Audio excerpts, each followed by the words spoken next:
but probably one of the most meaningful, and it's the Pioneer Award. This is presented to a master clinician whose vision, courage, and humanity have paved the way for others. It honors someone who has forged new frontiers in patient care, medical science, advocacy, and service. Someone whose legacy continues to shape the future of medicine at Sanford and beyond. This year's recipient embodies all those qualities and more. Please join me in congratulating Dr. Jerry Thompson. I'm going to go a little longer.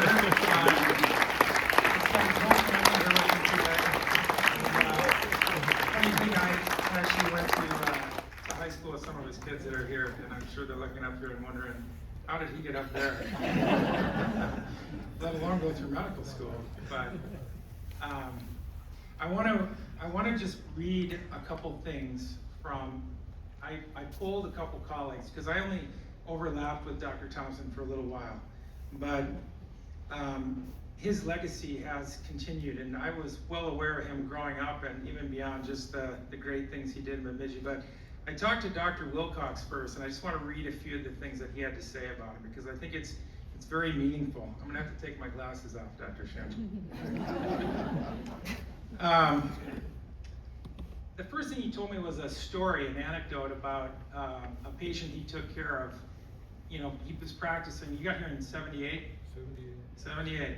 So back in the 80s and 90s, it was different. You know, you didn't have helicopter service.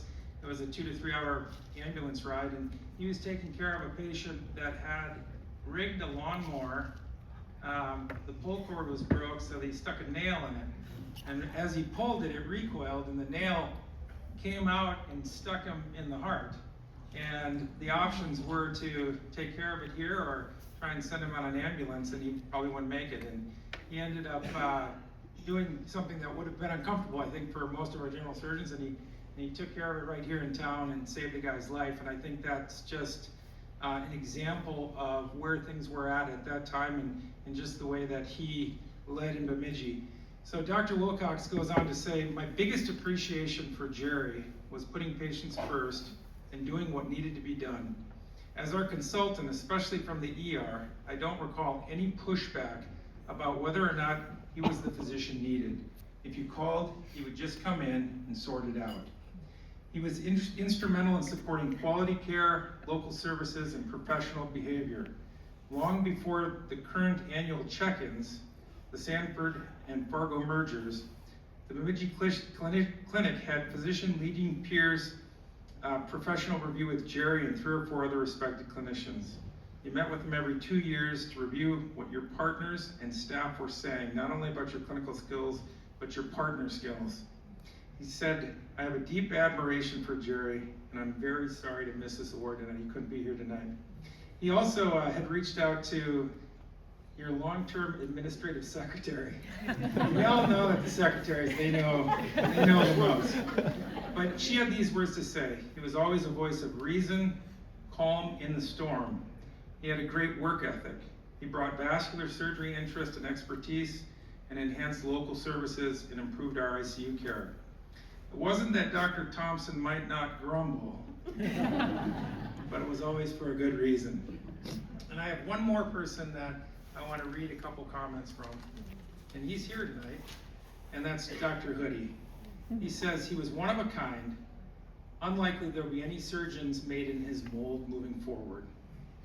He said he did common orthopedic procedures, C-sections. He ended up bringing pacemaker skills to Bemidji, and not only did he implant them, he knew everything about them and which was the best one for you.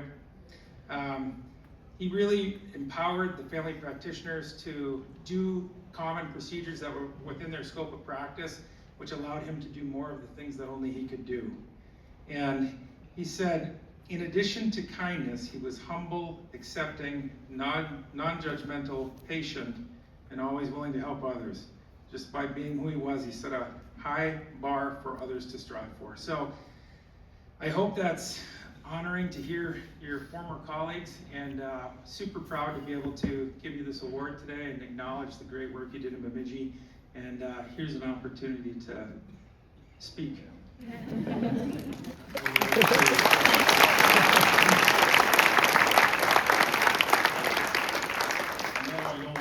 Dan was so anxious for me to come. And my kids as well. This planned ahead of, but no, it was a good career. I had, I read somewhere in one of my surgical journals that a full service general surgeon lasts about 30 years. And I had 31. So I beat the trend. We didn't, it was a different practice. We transitioned from an independent clinic to a clinic in Fargo and then to Sanford at the end there. I don't think technically I was ever a Sanford physician, but I think I retired between them. But there's two gals I really should credit my career, and especially the one that I had for about 20 of those years. That was Dorothy Hall. She was an RN, for 31 years. So. And but yeah, it was, and my previous colleagues that I joined were to teach me a few tricks, but it was Bruce Wilson and Ted Will, and they were here in a few years before I did, but I did have to pick up a few more tricks from them. So, but it was a fascinating career, very rewarding career, and I'm glad I spent it in Bemidji my whole career. So, thank you. I don't know what else to say. Join me again in congratulating. Thank you very much. Come on over here and we'll present you with the award.